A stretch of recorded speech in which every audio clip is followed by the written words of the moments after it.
graphics. I'm having so much fun with this. Is this not as cheesy as you can possibly get? I'm like, what can I do that is just so cheeseball that people are going to go, he's an idiot. All right. I think it lightens it up. Comedy references. Thanks. Well, it's kind of the way. It's kind of the way I do it. I don't know. That's wrong. If you guys have, I'm like when someone says animals don't have souls, I go, all right. I don't say you're wrong. I just go, all right. Let's see what the Bible has to say. All right. So now, when they say animals don't have soul, let's see. Animals don't have soul. Okay. My generation, when we hear soul, this is soul. Okay. But soul in the Bible, the Hebrew word for soul is, say it for me. Neshama. Okay, or easier for us, nephesh? Nefesh, okay. That is the word that's used for soul. Again, I went to my Strong's Concordance. I looked up the word nephesh. There's over 400 uses of the word nephesh. Now, nephesh has a lot of meanings to it. It can mean life. It can mean the animating force. It can mean soul. It can mean spirit. Okay, it's what God breathed into mankind. So I'm going to show you that the soul that God gave to Adam and Eve is the same soul that he gave to animals. So they can't say that animals don't have souls. So let's get to the next verse. Boom. Alrighty. This was a cute picture. I'm like, I just like the colors. Genesis chapter 2, verse 7. God formed a man from the dust of the ground and breathed into his nostrils the breath of life. How do you say it? Mishmakaim. Thank you. And the man became a living soul, a nephesh. Remember that word nephesh. So man was made from the dirt, and God spoke into him a living soul. Gotcha. Now let's go over to verse 19. Okay, just 12 verses later, same chapter. Now God formed out of the ground all the wild animals. Do you see the similarity? Adam came from the ground, animals came from the ground. There's no difference between humans and animals at that point in their creation process. And the birds of the sky, he brought them to the man, Adam, to see what he would name them. And whatever the man called each living creature, each nephesh, that was its name. Here God, the creator of both man and animals, referred to man as nephesh and animals as nephesh. There's no difference in the soul there. I don't know where a Christian would get that idea that there is a different kind of soul. This verse here in 10, and with every living creature, again, nephesh, that is with you, the fowl, the cattle, he's talking to Noah about all the animals on the boat, again, calling them nephesh. So we have right here just 3 verses. There's many more. But I've given you just 3 really powerful verses where God refers to humans and animals with the same kind of nephesh. Now, I will often get the argument from Christians that it's a different kind of soul because they just don't want to give up their meat. And I'm just like, well, it's a different kind of soul. And I don't want to, I just go, all right, then what are we going to do about King Solomon? King Solomon, you heard the name.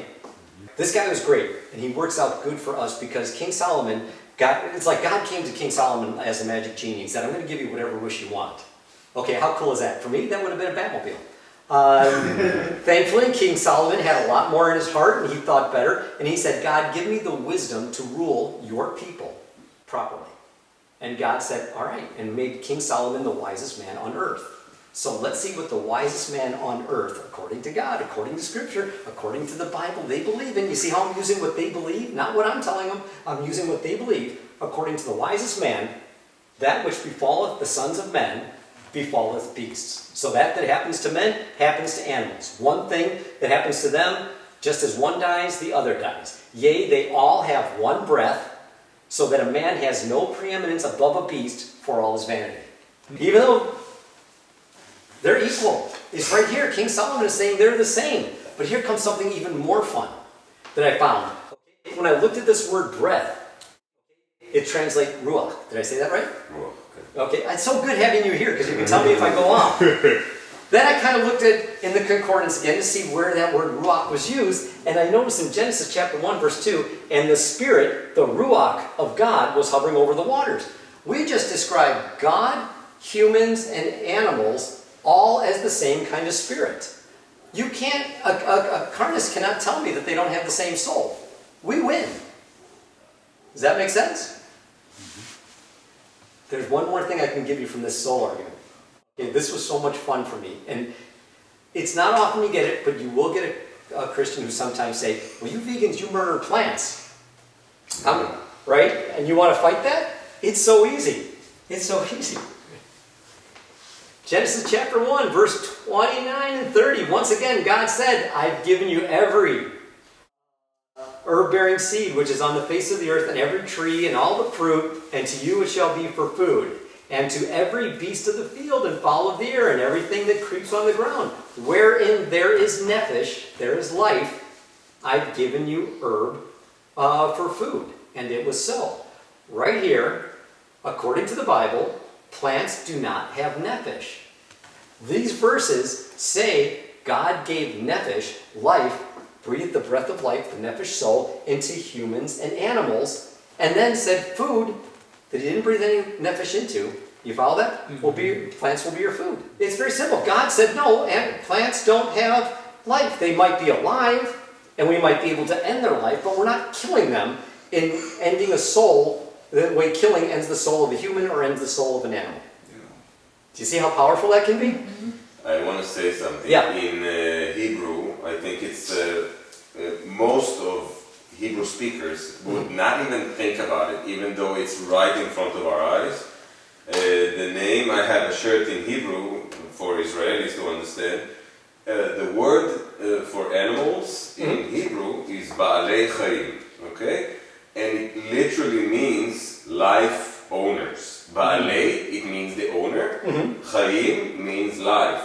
So they are life owners. And I always say that the only thing they own is their lives, and that's the only thing we take from them. Wow. So Ba'alei Chaim, and this is actually... Do you know how to spell it? Ba'alei Chaim? In Hebrew I can tell you, but it wouldn't help you. It's Ba'ali, Ba'alei, L-E-I, but Chaim you know. So I think it's important to make people think, because the command in Hebrew, which you might say about later, I don't know, I don't want to interrupt, but the command is to avoid animal cruelty. It's to avoid tsa'ar, ba'alei chayim, which is you do know, I know you do. And tsa'ar means the sorrow or the grief, which is cruelty. Animal cruelty is illegal to do. So ba'alei chayim means life owners, and I think it's important for, if we're activists, these are the two words that we should remember. Ba'alei chayim. How do we remember those? Just memorize them, I guess. But yeah. There's only humans and not animals? Like I said, I think a lot of it begins, I didn't get into this yet, but I think a lot of it begins because the average Christian, they're not bad people. They're busy, they have lives, they have children to raise, spouses to care for or be with, and they get busy. They go to church on a Sunday morning, and they put their money in the bowl, and they sleep through an hour sermon, and then they go home. And the information about these situations they get are what the pastor is going to preach. Now the pastor, he's got skin in the game. He's not going to say anything that's going to upset the apple cart, because he knows if they don't like the sermon he gives, they're going to leave. So the pastor, in order to keep the church doors open, he's not going to tell them they can't eat animals. He's not going to tell them that, food that comes from animal abuse or gluttony or bestiality is sin. You shouldn't eat it from a factory farm. He's not going to do that. He's going to lose his whole audience. He's incentivized. So they only hear what we mentioned earlier, cherry picking, what the pastor is willing to share. And they're getting it. That's what they're supposed to do. I blame a lot of the fault on the pastors. They just don't follow through. I mean, good grief, I'm just a hippie juggler in Las Vegas, and I've done more study on this subject than they have. Which is really weird, because some pastors, you think maybe in the first 5 or 10 years it might not be a subject they come up with. But there are pastors that are out there teaching the Bible for 50 years, and they've never even looked at this. Well, I'm going to try and keep the arguments on what we can give to the harness Christian from what they believe and what they accept as true, which is the Bible. So let's go to the next one.